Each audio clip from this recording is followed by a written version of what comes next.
Welcome to the CU 2.0 podcast. Hi, and welcome to the CU 2.0 podcast with big new ideas about credit unions and conversations about innovative technology with credit union and fintech leaders. This podcast is brought to you by Quillo, the real-time loan syndication network for credit unions, and by your host, longtime credit union and financial technology journalist Robert McGarvey. And now, the CU 2.0 podcast with Robert McGarvey. AI, is it real or a mirage? What is certain is that today AI is on the lips of just about everyone in credit union land. What also is real is a recent MIT finding that 95% of large companies, 95% with AI initiatives, are getting zilch out of those initiatives. Ouch. That does not have to be the reality for credit unions. On the show today is Kirk, CEO of CU 2.0, author of Financial, a 2020 book that envisions the rise of AI in our lives and in credit unions. And he's also hosting Launch, a September 23 to 25 event in Oregon, which wears this tagline: "This isn't a conference, it's a launch pad." In prior years, the event was labeled CU 2.0 Live. This year, it is held in partnership with Community Financial Credit Union's Room 39A initiative, thus the name change. A huge focus in the event will be launching good stuff in AI. Drake tells all about the event in this show, and the website even has a small checklist. Are you in the right place? That helps you decide if this event is for you or if it isn't. You got to look at that checklist. It's a fun read. Listen up. We're going to talk about the magic of computers today. Exactly. AI. And I was reading before this call about this MIT study that came out a week or two ago that said 95% of big company AI initiatives were producing bupkis. Now, it did say most of them were throwing their AI money into sales and marketing. And the ones that were getting something were actually putting it into back office procedures. And mind you, this was big companies, and perhaps 1 to 3 credit unions would count as big companies. It's not the world of big companies, though. So, and I've talked to many credit unions in the last year or two who kind of admit shamefacedly that, yeah, we're playing with AI. Okay, what results are you getting? Not really much. But you're going to tell me there are some bright lights that are getting results. Yeah, I think there's sort of 4 levels that I see. So the first phase is the one that got everybody all hyped up, which is I can use it to do my job description or my email writing. So how do I make me more efficient? And I think people got pretty excited about that and saw some decent gains. The next one where I think credit unions struggle is where they're trying to get something to work better between a couple departments or for a call center rep or something like that. So job specific, agentic type things. The third level is how do I buy a tool or an optimized process end to end? And I've got some good examples of that. And then the fourth is how do I start creating new value that I couldn't do before because I had time constraints somewhere in that system. And so I don't think many are getting to the fourth stage. Some are getting to third, a bunch are on the first, and a couple are on the second. The second stage ones that I've seen are Senso, the credit unions that have used it for back office, front office procedure and optimization. They're seeing a call center rep, instead of having to spend 15 minutes tracking down an answer, they get it in 3, right? And so they saw a significant improvement in front office to back office. Now, I talked with Steve at One Nevada about that. Okay.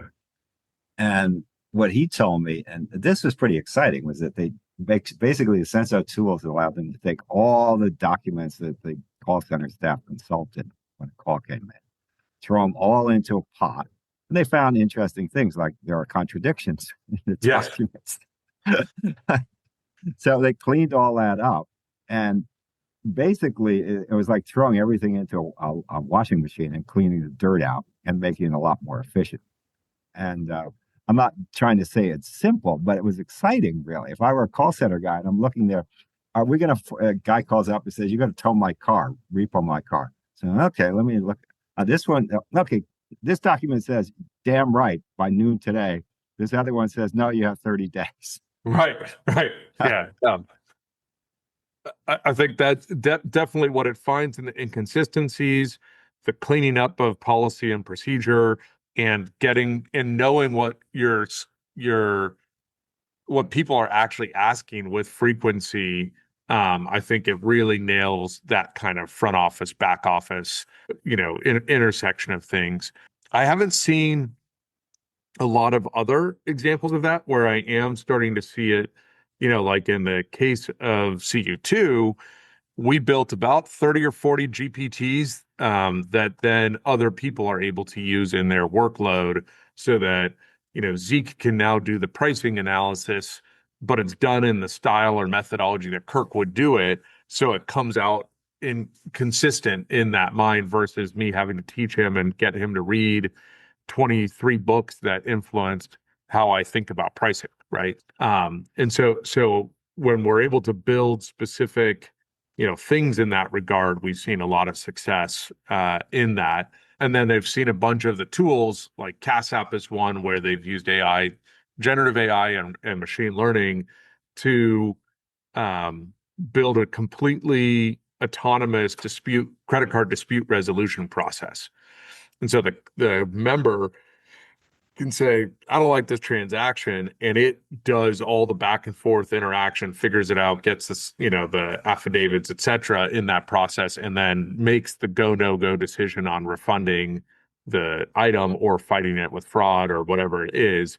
And they've been able to automate, 95% of those transactions, kind of in that mode. So that's that third layer, in that. And I'll give you another example where a couple credit unions have built rep gen.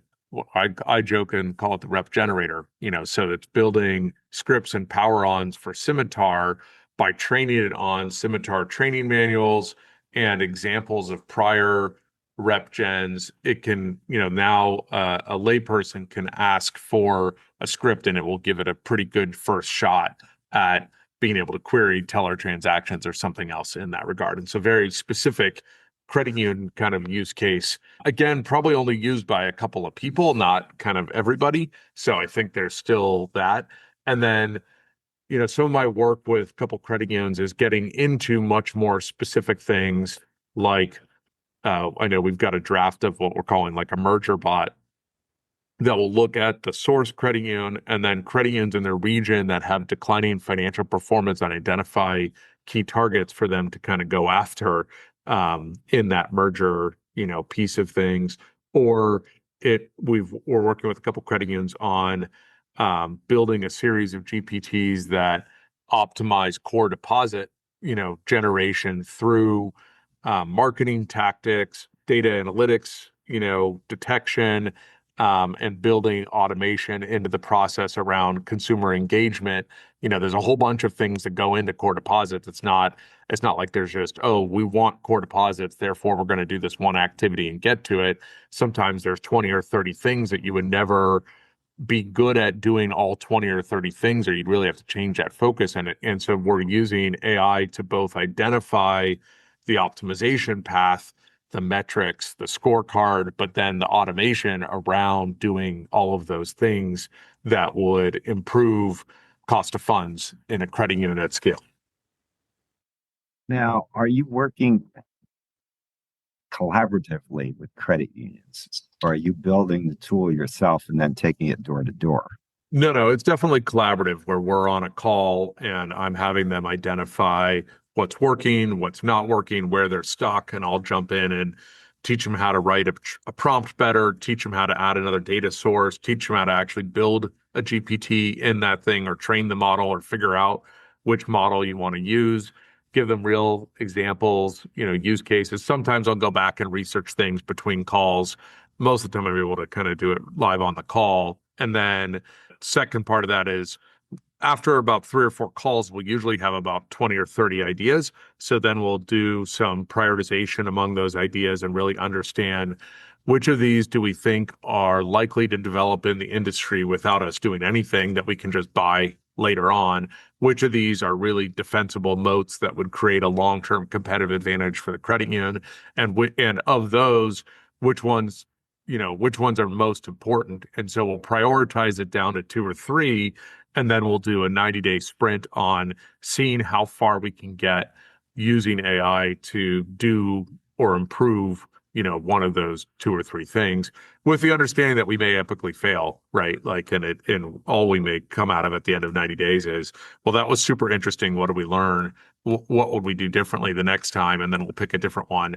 And my belief is that, if you tackle two or three of those a quarter, you're going to land on one or two of those that become a permanent part of the organizations. But the other real rub for, let's say were successful in two of those strategies, the impact on the rest of the organization to implement the 20 things that go into making, a really robust low cost core deposit model are pretty impactful on everyone in the organization. And so, I think part of the challenge here is you can identify what needs to be done pretty quickly, getting the various team members to be able to implement and make the changes in their parts of the business, and recognize that, whatever you implement today, there's going to be a better version of in 3 or 6 months. Then you're going to have to go back and adjust those things again, right? But if you don't start on that journey of understanding what,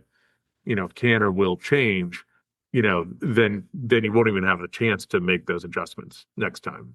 So I think part of it is picking the right area to pursue inside the credit union. right. So the Senso document thing is a good area. I talked with Eltropy recently. They have an AI-driven collections tool. And one of the beauties of that is very few people doing collections in credit unions really like their job. If you come up to me and you say, hey, we're not letting you go. We got you work for you here, but the machine's going to do your collection calls. I say, wow, really? Cool. Right. Cool. What's the machine's name? I'll send it a birthday card. And you pick the right thing, the internal staff will just jump up and applaud.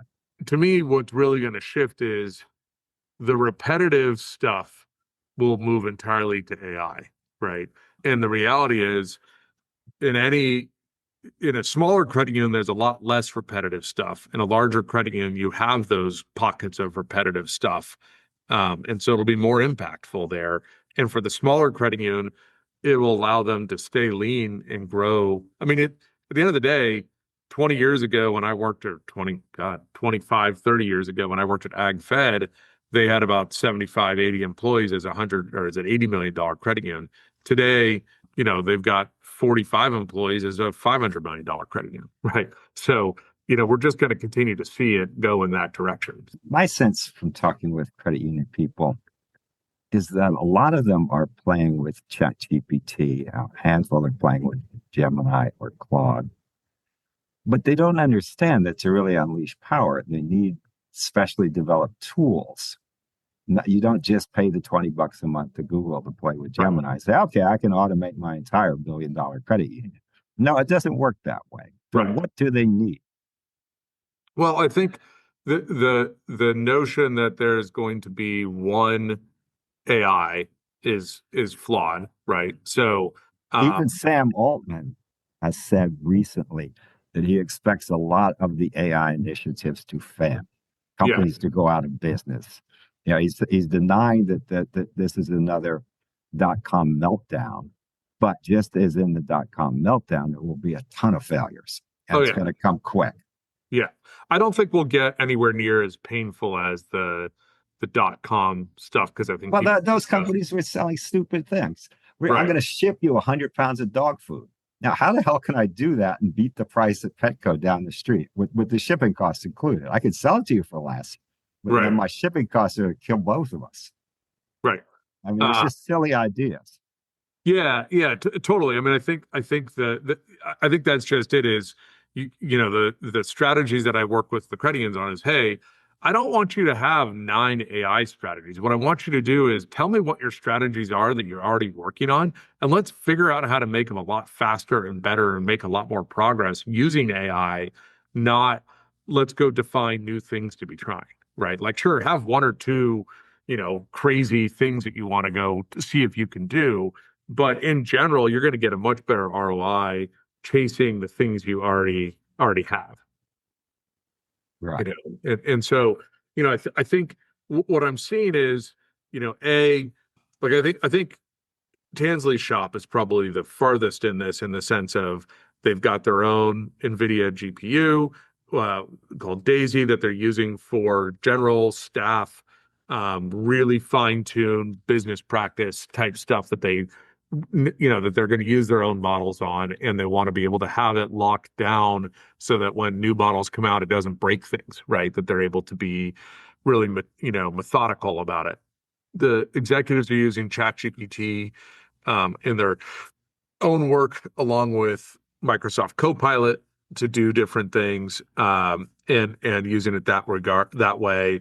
And then they've got some point specific solutions that they're deploying, where they come across something that's already been built and optimized and has, kind of I kind of think of this as a little bit like open source, 20 years ago, where just downloading the open source software doesn't solve anything. You still have to figure out how to implement it and tweak it for what you need.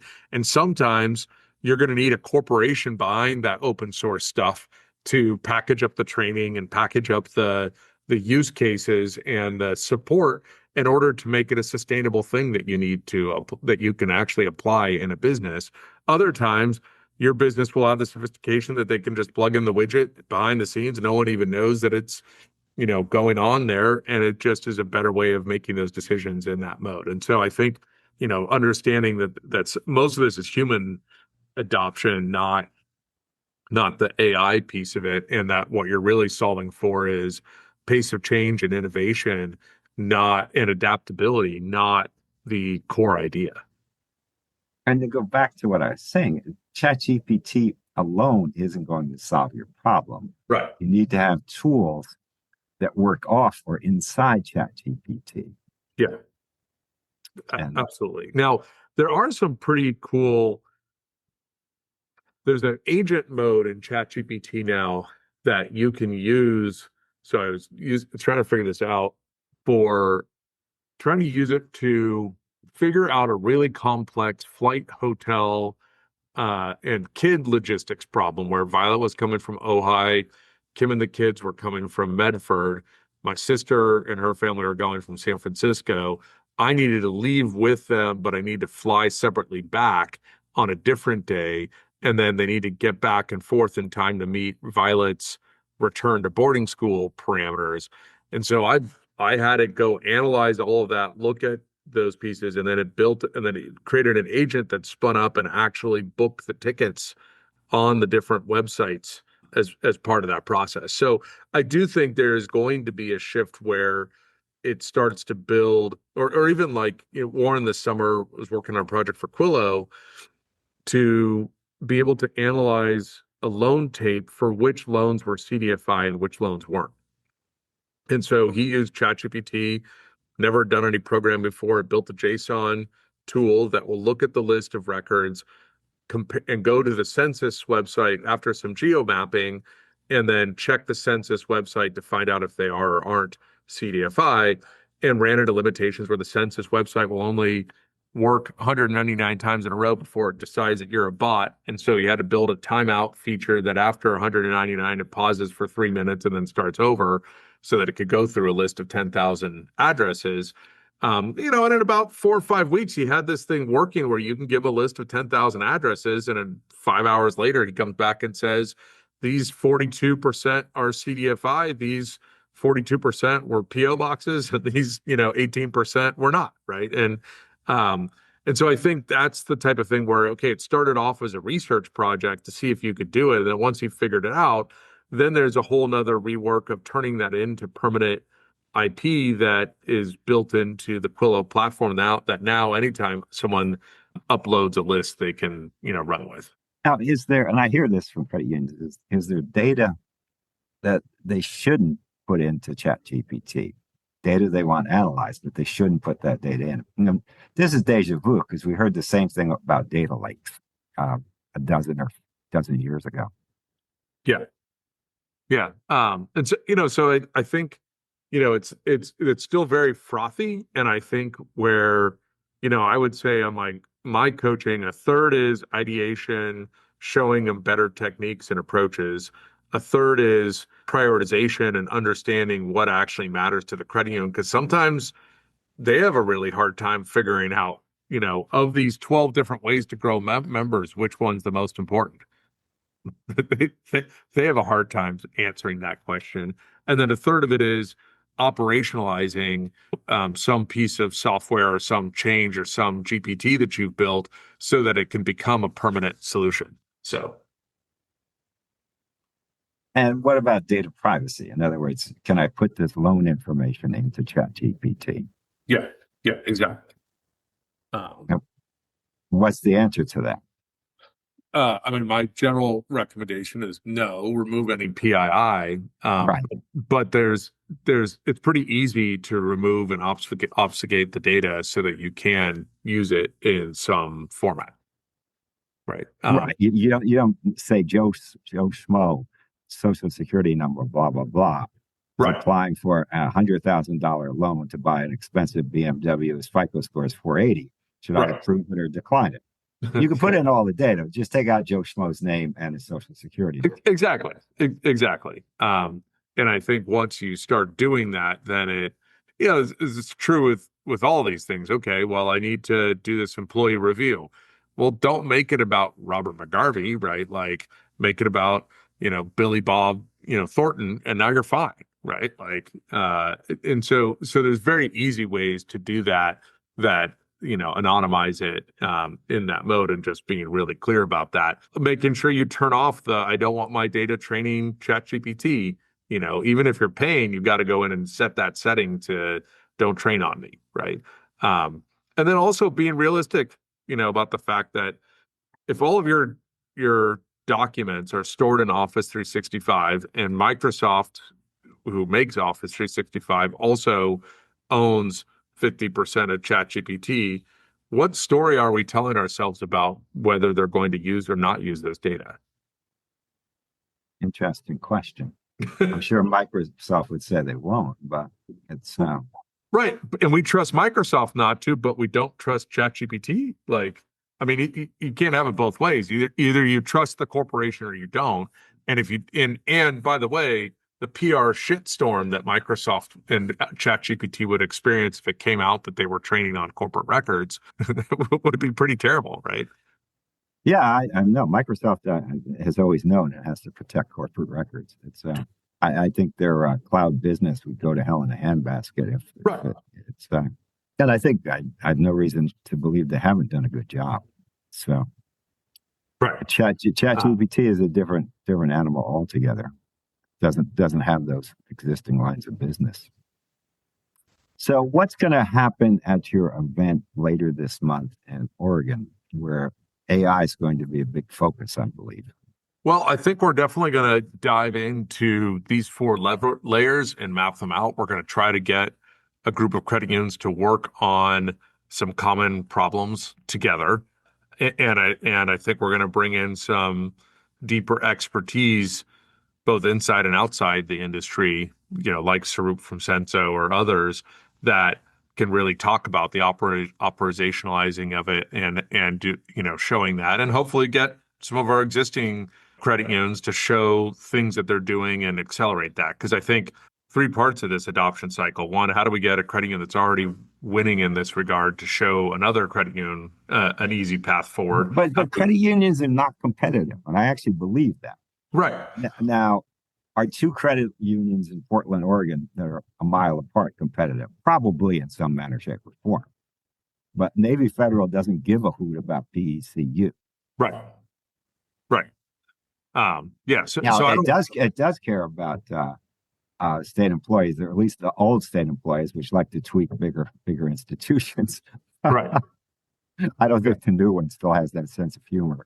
But yeah. So I think some of it is I want to find what are the common big problems that everybody's kind of looking for, and what's what are the next steps in here to really make this actionable and improve, and hopefully beginning to create great, we've got an AI policy. Let's start figuring out an AI scorecard to figure out if we're even being successful with some of these things, right? Like, and diving into some common frameworks and approaches to tackling these problems.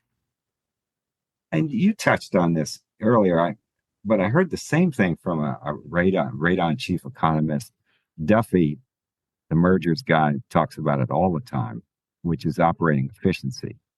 And Duffy has all these numbers that show that the three or four biggest banks are vastly more efficient than any credit union. Right. It's so that everything they do is cheaper. Right. And do credit unions have to entirely close that gap? No, but I do think they have to use AI or something to whittle away at the gap. Totally agree. Yeah. And I don't think it's hard for, I mean, I think the reality is this is going to be kind of like the drive from, when a cost of internet was $200 a meg down to, essentially today where it's more or less free, right? It's not Google gives me a terabyte or two for free. Right. Yeah. I don't know what I did to deserve this. Yeah. And it took 20 years. And I think we have to recognize that the cost of doing a transaction or providing member service or doing these things is going to be in a very rapid race to zero, right? Using these tools. And so if yes, you can choose to wait and watch and recognize that, if it costs you, $100 today and it's going to go to zero in not 20 years, I think it's going to happen in 7, right? That you can, let's say it goes from 100 to 80 to 60 to 40 to 20 in that mode. It's going to be infinitely harder to catch up from 100 to 20 than it is from 40 to 20, right? And the impact financially on your credit union of that delay, when it costs you an $80 more to do the thing that your competitor can do for 20, means that they're going to be stealing market share in that time frame, right? Because they can price a loan a quarter point lower, or they can price, we're going to get margin compression everywhere, in that mode. And so, if you just think back to what happened with the cost of internet over the last 25 years, sure, we've added all sorts of devices. We're using more than ever any, and things like Verizon and T-Mobile and AT&T have survived. But there were a lot of telecom companies that got their asses kicked in that time frame, right? That didn't figure out the switch, the optimization, the need to move.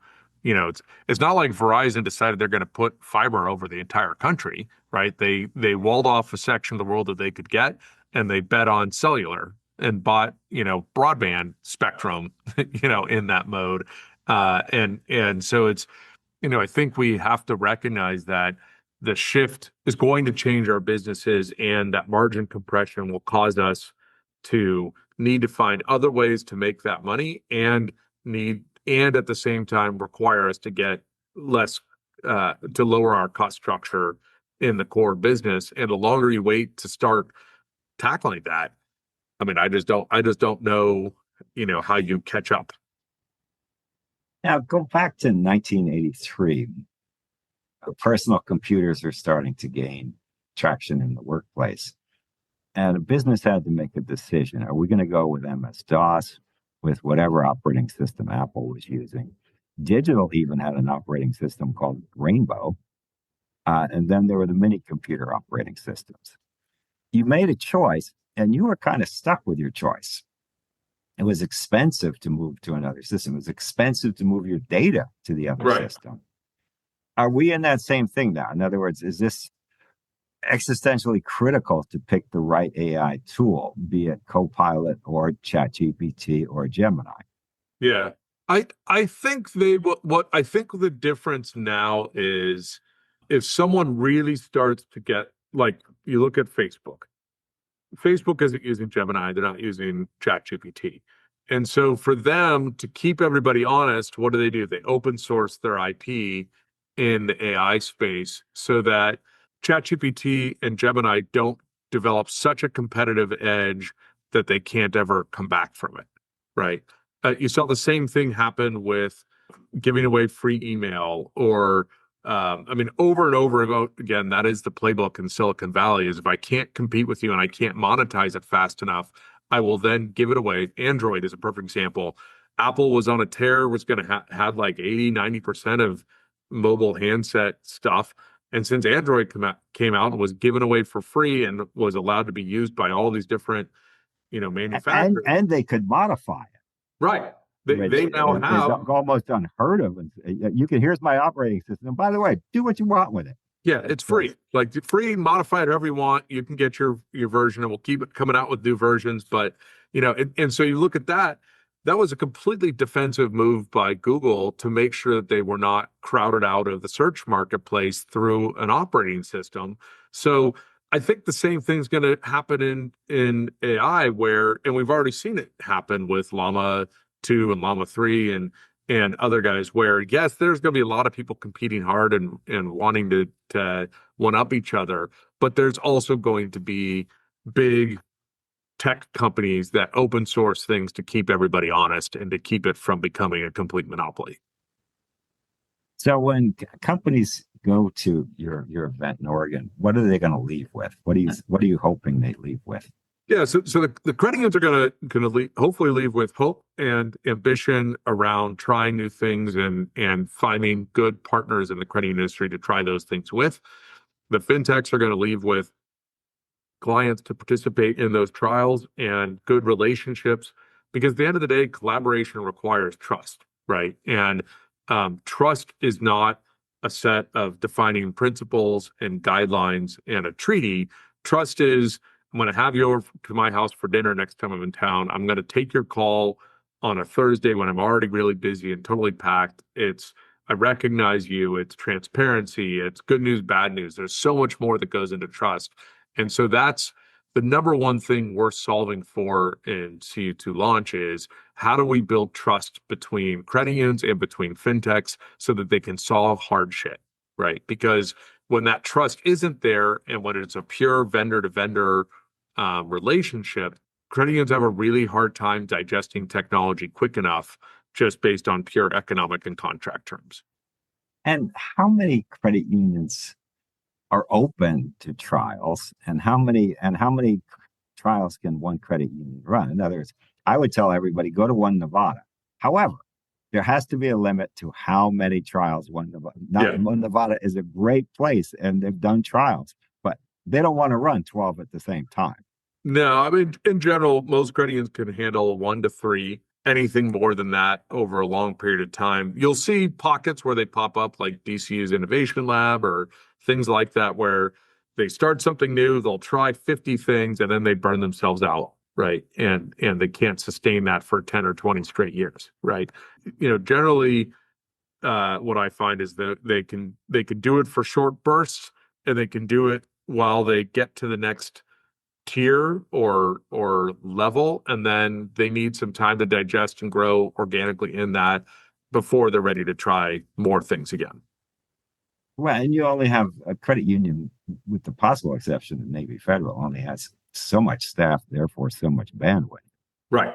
In other words, who's going to manage this trial internally? Well, that's just it. Managing the change rate that comes out of innovative things is it can take. You either have to be totally comfortable with chaos, and that you've really got great team members who can digest and empower people to make the right decisions in the moment of things that we've not defined before, right? Or you've got to have, dictatorship, iron fist, which doesn't sustain long-term, right? It gets you short-term gains, but it won't, the ecosystem, once it gets out of whack and it's not healthy, or the social organization causes so much friction that people leave and self-select off the island, and then it doesn't work, right? So that's where you look at Elon Musk and his ability to burn out people, right? Like, he just consistently burns through, people over time, and it's a great experience. They want to work there for a short period of time, but very few people go down that road for 20, 30, 40 years. Well, same basic principle at Goldman Sachs. And many people work 5 years and they either get fired or they say, I can't do these 80-hour weeks anymore. and Right. then move to something else. But they've had great training. How many institutions, fintechs, and credit unions do you expect at this event? I think we'll have about 25 to 30 institutions between fintechs and credit unions. So it's not huge. It's really designed to be kind of smaller and intimate, making sure everybody walks out of there really knowing everybody else well and understanding, strengths, weaknesses, pain points, opportunities in that regard. Cool. And the past CU2 live events, you've always gotten a credit union or two or a fintech or two. And I said, who the hell are these people? Where'd they come from? It was kind of fun. Yeah. Like, wow. So I hope you have some unpredictable ones there too. There's always a level of uncertainty and chaos, and we're comfortable living in that and recognizing that. I would love to tell you that I can predict what is going to be the most interesting thing that occurs at these events. And I can also tell you that I have zero ability to predict that. What I can predict is if I get the formula right of the right people in the room with the right mindset, magic happens. If I let people in who are trying to sell or who believe that their number one thing there is to sell credit unions something or to take things from that, then that disrupts that, ecosystem or that balance in that group. If I get people who really dork out, who believe in the force and believe in, like the power of collaboration, and recognize that they don't have to know exactly the value they're going to get the value, right? That those are the people that can trust in the first place, right? So it's always that kind of funny thing. Well, I want to know exactly what's going to happen. Well, if you're the type of person that needs to know exactly what's going to happen and everything needs to be 100% predictable and there'd be no risk, then this is probably not the room for you, right? If you're the type of person that says, hey, look, I can take a leap of faith and recognize that, smart people are going to be in this room. They're going to push me out of my comfort zone, make me learn new things. I'm going to see the world differently. And by doing all of that, I will make better decisions for my organization and see a better glimpse of the future than I could see, standing on my own island. Then they get a ton of stuff out of it. Well, this is the fourth iteration of this event. And yeah, I can tell you, I've done 400 plus of these podcasts. I very rarely get someone on here who comes on total sales mode. Right. And if I beat them up for a while. Yeah. But it really rarely happens now. Because I always say, they say, how do I prepare? I say, listen to 2 or 3 podcasts and, you'll figure it out. Right. And it's sales that just bores me, man. Tell me something interesting. It's, right. If I want to read your sales literature, I'll go to your website. And I probably have read it already. Exactly. Before we go, think hard about how you can help support this podcast so we can do more interviews with more thoughtful leaders in the credit union world. What we're trying to figure out here in these podcasts is what's next for credit unions. What can they do to really, really, really make a difference in the financial scene? Can't all be mega banks, can it? It's my hope it won't all be mega banks. It'll always be a place for credit unions. That's what we're discussing here. So figure out how you can help. Get in touch with me. This is rjmcgarvey@gmail.com. Robert McGarvey again. That's rjmcgarvey@gmail.com. Get in touch. We'll figure out a way that you can help. We need your support. We want your support. We thank you for your support. The CU 2.0 podcast.